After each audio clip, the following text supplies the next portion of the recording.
27 shtator. Fuqia e një premtimi më të lartë.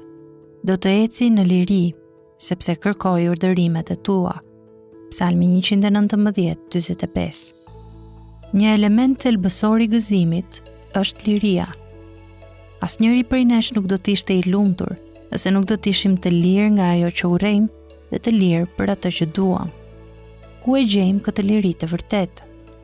Psalmi 119:45 thotë: Do të eci në liri, sepse kërkoj urdhërimet e tua.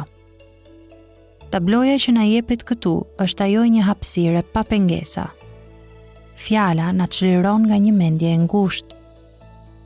Perëndia i dha Salomonit një mendje të hollë si rëra që është në bregun e detit, i pari mbretërve 4:29. Fjala na çliron nga kufizimet kërcënuese. Më nxori në vend të hapur. Psalmi 18:20, përkthimi së bashku.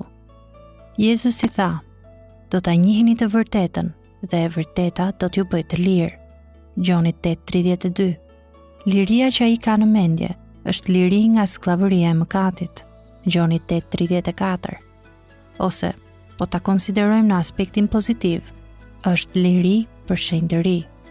Premtimet e hirit të Perëndis sigurojnë fuqinë që i bën kërkesat e shenjtërisë së Perëndis një përjetim lirie, në vend të një përjetimi kufizimi dhe frike.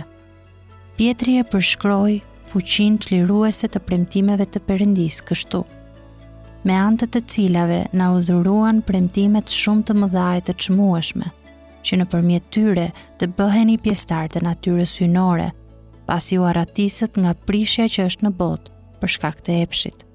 E 2 Pietrit 1:4. Me fjalë të tjera, kur u besojmë premtimeve të Perëndis, e shkulim rrënjën e dëshirës së prishur dhe mëkatare me fuqinë e një premtimi më të lartë. Sa jetike është fjala që e thyen fuqinë e kënaqësive imituese. Sa vigjilent duhet të jemi që ta ndriçojmë shtegun ton dhe ta mbushim zemrën me fjalën e Perëndis. Fjala jote është një llam në këmbën time. Psalmi 119:105. E kam ruajtur fjalën tënde në zemrën time, që të mos më katoj kundër teje. Psalmi 119:11.